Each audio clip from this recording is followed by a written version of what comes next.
मैं हूँ पिंकी कुमारी, recce healing master. दोस्तों, आज मैं आप लोगों को कुछ ऐसी गहरी बातों को समझाऊंगी जिसकी वजह से आपके जीवन में नेगेटिविटी आती है ना, आपके घर में, आपके ऑफिस में, आपके आसपास नेगेटिविटी अपने आप बढ़ती बिना किसी कारण के, बिना किसी वजह के। क्योंकि हम ऐसे छोटी छोटी चीज़ों को ध्यान नहीं दे पाते, जिसके कारण नेगेटिविटी आ जाती है, नकारात्मकता अपने आप बढ़ती रहती है। जैसे हम अपने घर में जब आते हैं, शर्ट उतारते हैं, यूं ही छोड़ देते हैं कहीं पे। हम रुमाल है, हमने यूज़ किया यूं ही डाल दिया, कोई तौलिया यूज़ किया कहीं और फेंक दिया। मोजे, जूते के मोजे सबसे ज़्यादा नेगेटिविटी आता है। जब भी हम जूते उतारते हैं, मोजे को यूं ही इधर उधर रख देते हैं। जूते को रखने का तरीका प्रॉपर उठाकर रखना चाहिए या किसी ज़मीन पर रखना चाहिए, लेकिन नहीं, वो कभी ऐसे पड़ा होगा, कभी वैसे पड़ा होगा, तो ये ऑटोमेटिकली नेगेटिविटी को अपने अंदर खींचता है। और उसके बाद सोचो, जब आप उसे पहनेंगे तो क्या होगा, जिस काम में जाएंगे कैसे आपको पॉजिटिविटी मिलेगी। एक शर्ट, एक कपड़ा आप प्रयोग कर करके देखिए। एक धुला हुआ शर्ट लीजिए, निकालिए, अलमारी में उसको ऐसे ऊपर नीचे करिए, रख दीजिए सोफे पे या कहीं पर भी। कुछ ही घंटों बाद उसे आप पहन कर देखिए, आपकी ऊर्जा बिल्कुल अलग हो जाएगी। आप जिस काम के लिए जा रहे हैं, आपकी फीलिंग बिल्कुल अलग हो जाएगी। आप बिल्कुल डाउन, एकदम उतरा हुआ फील करेंगे, बिल्कुल जैसे उसका अपोजिट। उसको प्रेस कर दीजिए, उसको जमा कर रख दीजिए, आधे घंटे 1 घंटे के बाद पहन कर देखिए, आपकी ऊर्जा एकदम हाई होगी, आप हाई फ्रिक्वेंसी में होंगे, आपका हर काम सही तरीके से होने लगेगा। क्योंकि आप अंदर से अच्छा महसूस करेंगे, आप अंदर से पॉजिटिविटी से भरे हुए हैं। सिंपल सी बात यह है कि यही वास्तु है, चीज़ों को उसकी सही जगह पर, उसकी भौतिक अवस्था पर रखने पर, उसकी वास्तविक भौतिक अवस्था पर रखना ही वास्तु है। मतलब कि आपने ये भी देखा होगा कि वास्तुशास्त्री क्या करते हैं, जब आते हैं जगहों को सही करते हैं, चीज़ों को उनकी सही जगह पर रखवाते हैं। जो चीज़ गलत जगह पे गलत तरीके से रखी गई, उनको वापस से सही करते हैं, जिससे पॉजिटिविटी आती। घर के अंदर मंत्रों का उच्चारण करवाया जाता है, अच्छा अफर्मेशन, अच्छा थॉट लाए जाते हैं, ताकि नेगेटिविटी बाहर जा सके।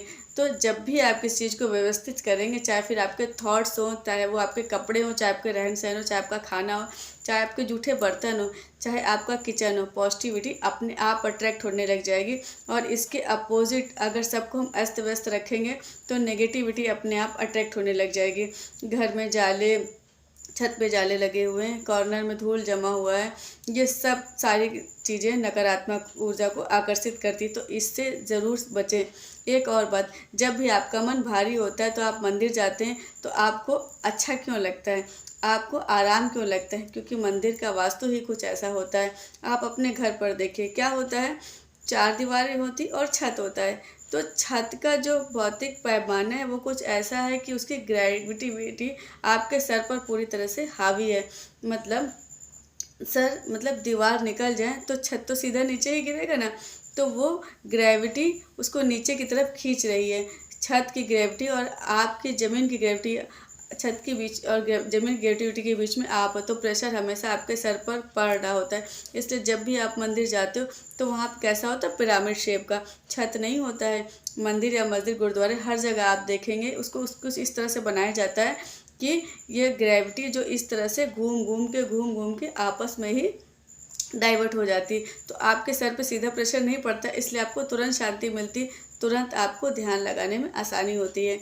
मैं आपको रिकमेंड करूँगी, अगर आप मंदिर नहीं भी जाते, अगर आप नास्तिक हैं तो भी, अगर आप कभी भी लो फील कर रहे हैं, खुली हवा में बाहर निकल जाइए, ताज़ी हवा में बाहर निकल जाइए, किसी गार्डन में, किसी पार्क में जाकर थोड़ी देर बैठिए, खेलिए, ध्यान लगाने की कोशिश कीजिए, सांसों पर ध्यान लगाइए, कुछ नहीं तो लेट जाइए। और थोड़ी देर बाद आप महसूस करेंगे कि आपका मन शांत होने लगा है, आप अच्छा फील करने लगे हैं। तो लाइफ में कभी भी कोई प्रॉब्लम, कोई झगड़े की सिचुएशन आए, कोई बहस वाली हालत आए, अगर कुछ भी, अगर आपके आसपास में कुछ ऐसा कॉन्सेप्ट चल रहा है, कोई कलेश चल रहा है, तो चुपचाप वहाँ से निकलिए, अपने मन को मंदिर या किसी खुली जगह पर लगाकर जाकर शांत करिए और उस पर बाद में फैसला कीजिए। इस तरह की हालत में कभी कोई फैसला ना लें, यही आपके और आपके परिवार के लिए अच्छा होगा। और यही हमेशा मैं रिकमेंड करूँगी आपको कि खुद पर काबू पाना है, खुद पे कंट्रोल पाना है, एक हीलर के लिए सबसे बड़ा ज़रूरी होता है। मैं मानती हूँ कि लाइफ में आपको कभी बहुत ज़्यादा खुशी आएंगी, बहुत ज़्यादा गुस्सा आएगा, बहुत ज़्यादा प्रॉब्लम्स आएंगी, ठीक है, उस टाइम के लिए हमने रिएक्ट कर दिए, उस टाइम ने आपने कोई ऐसा नुकसान भी कर दिया जो नहीं करना चाहिए था, जिसका आपको अफसोस भी है। लेकिन आप ये सोचिए, अपना या अपनों का नुकसान करने से अच्छा है कि चीज़ों का ही नुकसान कर दिया आपने। तो अपने आप को मान चीज़ें, अगले बार ये नहीं करने के बारे में क्या कर सकते हैं इसके लिए सोचिए। मैं आपको ये भी बताना चाहती हूँ कि उसे करने के लिए आपको बस बार बार अपने आप के साथ ये प्रैक्टिकल प्रयास करना है। मंदिर या गार्डन जाइए और अपने आप को शांत करिए।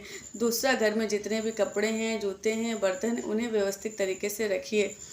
आपकी जो भी सामान है, अपनी किताबें, उसे भी अच्छी तरीके से रखिए। सोचिए, जिन किताबों को आप पढ़ते हैं, जिनसे आप ज्ञान अर्जित करते हैं, उसे आप अव्यवस्थित तौर पे ऐसे फेंकेंगे तो उससे तो नकारात्मक ऊर्जा आ जाएगी ना।